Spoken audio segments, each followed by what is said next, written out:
Qual a palavra o Buda usava para se referir a si próprio? É, a gente ouve várias pessoas se referindo ao Buda. O nome mais comum e correto de se referir ao Buda numa conversa coloquial é Buda Shakyamuni, né? O sábio do clã dos Shakyas, que é o clã, a família dele, não é o sábio dos Shakyas. E a gente tem outros nomes como Siddhartha, Gautama e várias outras coisas, o Desperto, Buda. Mas o Buda mesmo, ele não usava nenhuma dessas palavras para falar de si mesmo. Qual palavra ele usava? Por que ele usava outra palavra? Em que contexto é correto usar essa palavra? Vamos ver lá dentro do vídeo.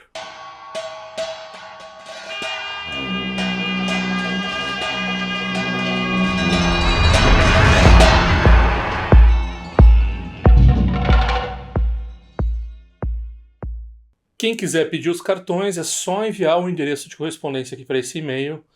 E se, por acaso, por esse motivo ou por qualquer outro, gostar, ter essa inclinação, essa generosidade de querer contribuir de alguma forma financeiramente para esse canal, tem esse código QR e essa chave Pix aqui, e vocês devem saber como fazer isso, né?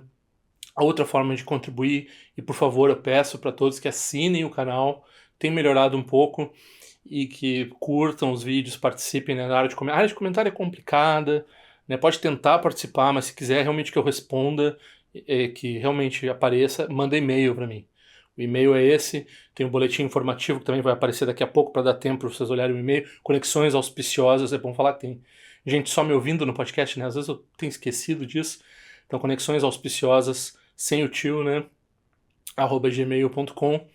E o boletim informativo, eu acredito que é tzal.org barra boletim informativo. É isso aí. Então, tá aqui essa informação também, né? Participando desses modos, particularmente se inscrevendo no canal, não custa nada, é só apertar no botão ali para se inscrever. Isso aumenta a visibilidade de tudo que eu faço. Isso, se você vê benefício nisso, talvez seja uma coisa a se pensar, né? É engraçado, essa coisa do YouTube, né? Então, todo mundo no YouTube, curte o vídeo, se inscreve no canal, já vira uma piada, tem gente que faz isso muito bem, mas é a mais pura verdade, né? Para vencer os algoritmos e assim por diante. Essa vida de influencer, YouTube. Teve um Rinpoche recentemente que falou que ele ficava feliz com os influencers. Não posso dizer que eu sou influencer com esse número de pessoas que eu toco, é muito pouca gente, né? Mas ele falou de uma pessoa que tinha milhões né, uma pessoa que falava de moda, uma moça que falava de moda, acho que na esfera da língua inglesa, né? E que de vez em quando ela mencionava ele e outro Rinpoche, ele estava bem contente com isso. Então, eu acho que a gente não precisa ter vergonha de pedir esse tipo de conexão.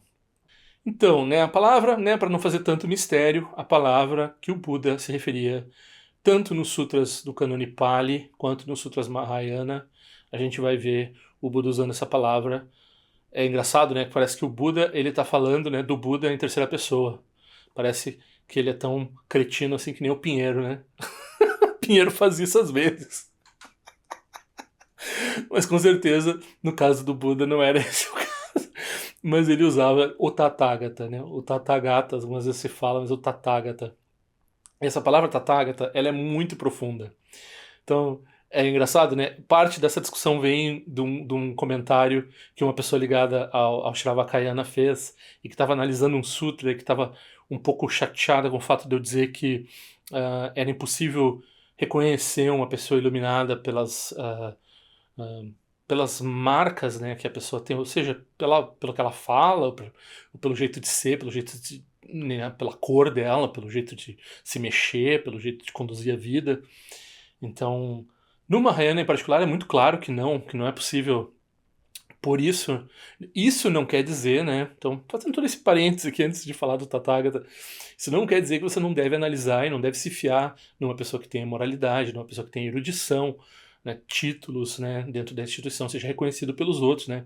Eu sou uma pessoa que eu sou totalmente nesse sentido, eu vou eu, os professores que eu gosto, todos eles têm muitas garantias desse tipo visual, e são todos muito bondosos, todos muito expressivos, todos usam a língua de uma maneira muito especial. Tem uma aparência física impressionante também. Tem um jeito de ser e de viver muito impressionante também. Tem títulos, eles têm conexões com a linhagem, assim por diante. Então tudo isso ajuda, né, para seres comuns que nem eu, provavelmente você, né? Tem essa outra pessoa que me escreveu dizendo que ela era o Gautama, que ela era o Siddhartha. Também por isso eu tô falando aqui, porque a pessoa não sabe nem como é que o Buda fala de si mesmo, né? O Buda não dizia que ele era o Gautama, não dizia que ele era o Siddhartha. O Buda não lia Hermann Hesse. Mas enfim, todas essas formas da gente entender como uma pessoa parece uma fonte de sabedoria, uma fonte dos ensinamentos puros da linhagem, assim por diante. Essas pequenas garantias temporárias e imperfeitas, elas são úteis e elas devem ser seguidas, né? A gente tem alguns casos extremos, né? Particularmente na tradição vajrayana, a gente tem muitos Budas esquisitíssimos, assim, né? Como o Dzongkar Rinpoche Rinpoche disse, se batesse na sua porta, você chamava a polícia, né? Os Mahasiddhas que eu tenho traduzido as histórias, né? E algumas vezes o próprio Rinpoche ele se refere a um outro Rinpoche que eu nunca vi ele se movendo em vídeo, eu só vi foto dele. E eu li coisas que ele escreveu e é absolutamente fantástico. Ele é claramente pelo que ele escreve, ele tem, né, não é uma pessoa comum assim. E o Dzongkar Rinpoche se referiu a esse lama, que é o Alak Zenkar Rinpoche. Ele disse que ele é um ser realizado, né? Mas que ele parece um vendedor de cachorro-quente. Daí se ele tá assim vestido de camiseta com um boné assim, na fila do supermercado, você não vê diferença nenhuma com qualquer outra pessoa ali, assim. Então, tem um pouco também desse aspecto da pessoa se esconder, né, no meio esconder as suas qualidades, né. Então, isso é um aspecto que existe bastante no budismo. E eu vou falar um pouco disso também, mas vamos entrar no tema, então, né. O Buda se referia a si mesmo como o Tathagata. O Tathagata, o Tathagata. Então, essa palavra ela é interessante porque é, Tata é aquele, né? O aquilo. E Gata que se foi, como Gate Gate Paragate, né? Então Gata se foi, seguiu adiante. Went, né? Só que a palavra Tathagata também pode ser Tat Agata, né? Então tem essa ambiguidade no termo Tathagata. E Agata é o contrário de ir, é voltar. Então, assim, lá no sentido mais básico, Shravakayana, do que se pode estar querendo dizer por Tathagata, é uma pessoa que é o contrário do que os filósofos adoram, né? Os filósofos adoram um devir, né? Um ser que, enquanto existe, né? Uma coisa assim, uma existência sustentada, né? Um ser enquanto tempo, né? Um ser enquanto tempo, assim, uma duração, né? Uma duração que a gente pode ter um início e um fim, mas a gente está falando daquela sustentação, a gente tá gostando, é o ser, né? Outra coisa que a gente identifica uma pessoa que não conhece muito do Dharma, quando começa a falar do ser, porque o ser, não, essa pessoa leu muita filosofia, não teve muito contato com o ensinamento budista, porque tradutor que usa assim e tal, não está muito por dentro, né? E isso é um dos motivos, porque o que está apontando no Buda ali, num sentido bem raso, bem sansárico, é que ele é um cara, ele tá falando dele mesmo, como se eu sou aquele que. Eu sou um veio-foi. Que nem você, assim, veio-foi, sabe? Tudo que. Tudo é transitório, tudo é impermanente. Então eu vim e fui. Todo mundo vai chega e vai embora. Né? Mas ao mesmo tempo, ele tá dizendo ao mesmo tempo, então quer dizer que você vir, você chegar, é necessariamente você ir embora, né? Então tem esse é o sentido menos profundo do que tem no, que é eu diria que é o oposto do devir, né? Então as pessoas estão querendo lá um ser que, né, tem uma sustentação, um vir a ser, é o oposto de um vir a ser. Então, acho que mais num sentido Mahayana, quando a gente está falando de gata, a gente está falando de ir além dos extremos, né? E particularmente dois extremos, que é o samsara e o nirvana. Então, ele é um ser que ele não se fixa nos extremos, né? Ele chegou ao quê? Na iluminação, ele se foi para onde? Para além dos extremos, para além do samsara, para além do nirvana. No Shravakayana a gente quer chegar no nirvana.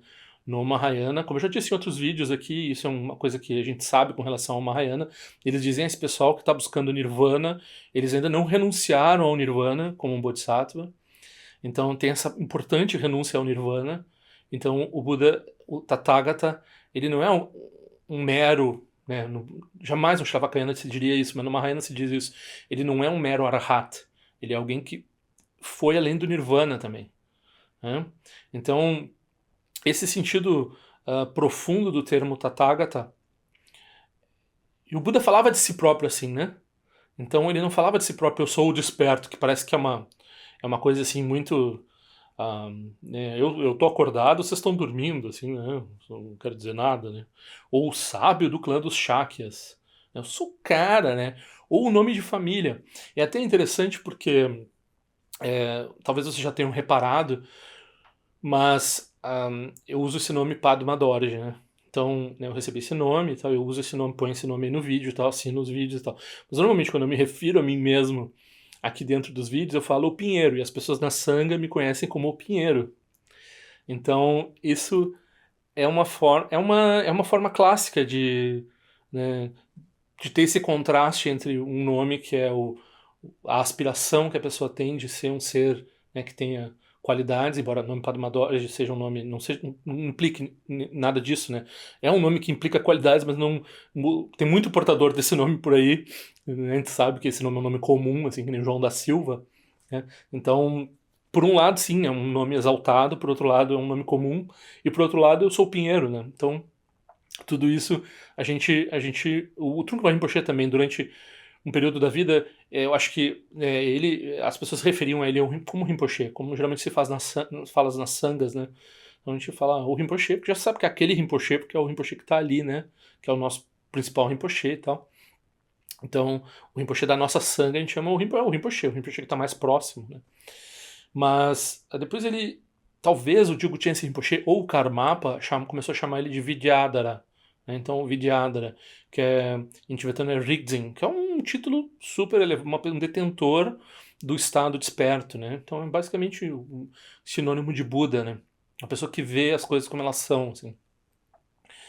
E eu não sei, particularmente, se ele se referia a si mesmo como Vidyadhara, mas a sanga dele, a comunidade dele se referia a ele como Vidyadhara. Mas no fim da vida, quando ele estava revelando os ensinamentos de Shambhala, ele passou a se referir como Mukpo, né? Então, Mukpo era um nome de família dele, né?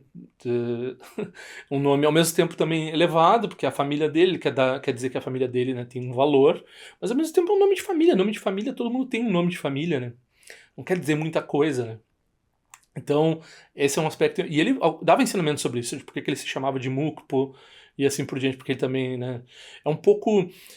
Também é um aspecto bem interessante de falar, é essa coisa do. Eu sou só um advogado do interior, ok? Eu não sei se vocês estão familiarizados com essa. Em inglês tem I'm just a country lawyer, né? Então, o advogado, porque o advogado, quando tem um júri ele tem que falar que nem uma pessoa comum, ele não pode ser assim, aquele advogado que tenha formado em Harvard e que as pessoas não vão ouvir porque ele é outra coisa, não é a minha vida. Então as pessoas às vezes elas ficam com antipatia porque o advogado é muito refinado, muito educado, muito culto, muito polido, muito elevado, né? E eles estão ali, e a pessoa que ele está defendendo ou acusando, dizendo, esse cara, né, não vou com a cara dele, e daí acabam condenando ou absolvendo alguém porque não foram com a cara do advogado. Então os advogados eles têm essa técnica, principalmente quando eles estão falando no interior, em lugares assim que não são reconhecidos por ter cultura, né, por ser lugares que têm universidades e tal, onde o jurado são pessoas comuns sem educação. Na verdade, se fazia isso talvez 50, 100 anos atrás. Então o cara dizia, não, mas é porque eu sou só um advogado do interior, né? E daí ele já falava com um sotaque mais carregado, assim. Ele tentava, político faz muito isso também, tentava parecer uma pessoa comum do povo, né? E E atualmente, assim, já é uma piada já, né? Quando um advogado, ele tá fazendo a sua argumentação e ele diminui as suas qualidades de qualquer forma, assim, para, né, para mostrar uma modéstia, para parecer uma pessoa legal e tal, o outro advogado assim, porque, né, o nosso companheiro aí que é apenas um advogado do interior e assim por diante. Então isso é um pouco o que o Dalai Lama fala, eu sou apenas um monge, né? Quando, uma vez tinha um rapaz da Sangha, que ele tinha um site na internet famoso, e ele falou assim, não, porque eu não não sou uma pessoa, não sou nada especial, né? Aí eu assim, não, quando o Dalai Lama fala isso, faz sentido, né? Agora, quando você fala isso, né? Não estou dizendo que eu não cometo esse erro, né? Todo mundo comete esse erro, né? A gente imita a humildade eh, dos grandes seres, mas a gente não tem nem ninguém suspeita que a gente seja grande coisa. Então, a gente não precisa estar, sabe, dizendo que a gente é um advogado do interior, porque a gente é um advogado do interior. Mas, um aspecto cultural interessante é que na cultura tibetana, de forma geral, e a cultura do budismo, de forma geral, é muito bonito ver a umidade exagerada, mesmo quando ela é bem fabricada e que a gente sabe que... Então, os professores eles ficam competindo para ver quem é que fala de um jeito mais humilde de si próprio e para quem consegue realmente parecer que está falando uma coisa que não é uma falsa humildade, né?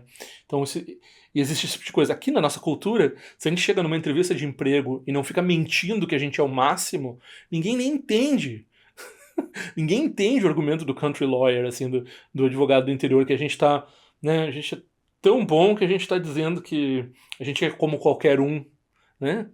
Então, um pouco o Tathagata é um pouco isso também. O Tathagata é um advogado do interior, de certa forma.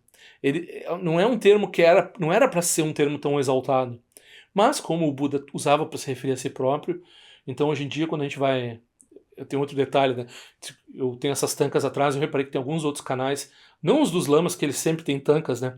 Mas eu reparei que tinha uns canais que falam de budismo, às vezes eles botaram umas tancas, né?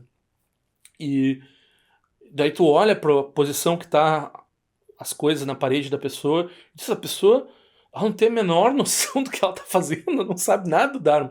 Porque, né, a gente tem que saber o que é um Tathagata, o que é um Bodhisattva, e daí tem uma posição que está a partir do nivelamento dos olhos, e daí tem um jeito de dispor as tancas, né? Não se põe a tanca de qualquer jeito na parede. É, mas, né, então... Mas é engraçado, aí quem sabe já vê, né? Porque a pessoa pode dizer que sabe do Dharma, ou que não sabe do Dharma, quem olha, quem vê, já sabe qual é o conteúdo que tem ali, né? Então já sabe, já é possível saber, né, pelas marcas gerais da pessoa, assim, de forma.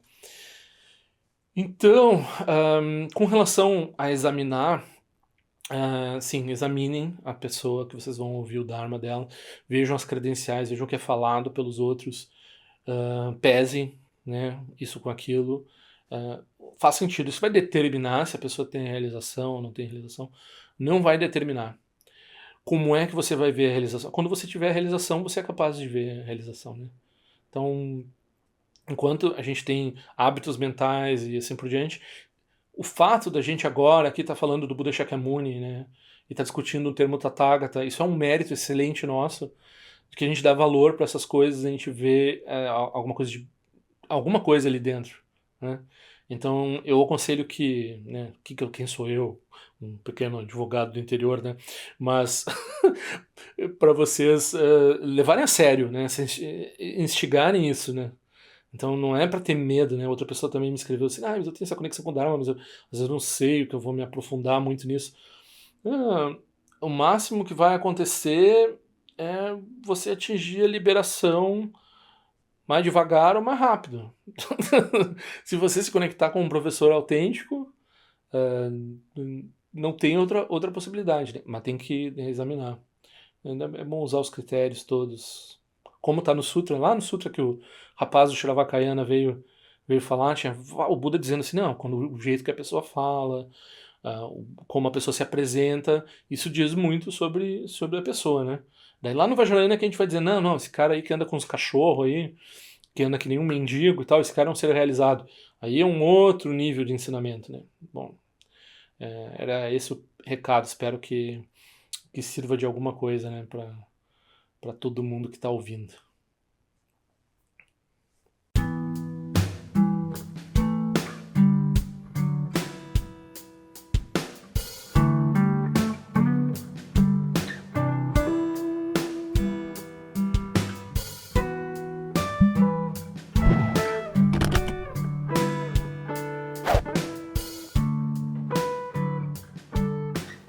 Ei, não esquece de se inscrever no meu canal, é importante para mim. Clica na sinetinha para receber a notificação e se quiser se inscreve no meu boletim informativo de alguma forma que eu ando fazendo, que eu ando pensando. Também para contribuir de alguma forma com esse canal, esse é o endereço. Eu espero que em breve nós nos vejamos na prática do Dharma. Ao longo de minhas muitas vidas e até este momento, todas as virtudes que tenho alcançado, inclusive o mérito gerado por esta prática e todas as que vier a conseguir, ofereço para o bem-estar dos seres sencientes. Possam a doença, a guerra, a fome e o sofrimento diminuir para todos os seres, enquanto sua sabedoria e compaixão aumentam nesta e em vidas futuras. Possa eu claramente perceber todas as experiências como sendo tão insubstanciais como o tecido do sonho durante a noite e imediatamente despertar para perceber a manifestação de sabedoria pura no surgir de cada fenômeno. Possa eu rapidamente alcançar a iluminação para trabalhar sem cessar pela liberação de todos os seres.